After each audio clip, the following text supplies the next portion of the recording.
يعني أغلب الأسباب اللي خلت السنة تنتقدنا هم الشعراء والرواديد اللي عندنا إحنا كمعتقد شيعي. هو معتقد حق لكن يتزيف من قبل بعض الناس. عندك مثلا سيد فاقد موسى ورادود حسيني، ما أدري شلون خلوا رادود، ما أدري. نزلت له قصيدة باكر لما نموت بالبرزخ نسمع الصوت بس الشيعي يطب الجنة إله. زين بس الشيعة طب للجنة، يعني على حجك النبي بالنار، يعني بزمن النبي ما كان اكو شيعة. شلونك بها هاي؟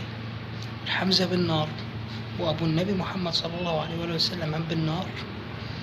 وخليك انت والشعراء هاي اللي جاي تفتي في سبيل المال فقط وليس لإظهار مظلومية وثورة آل البيت.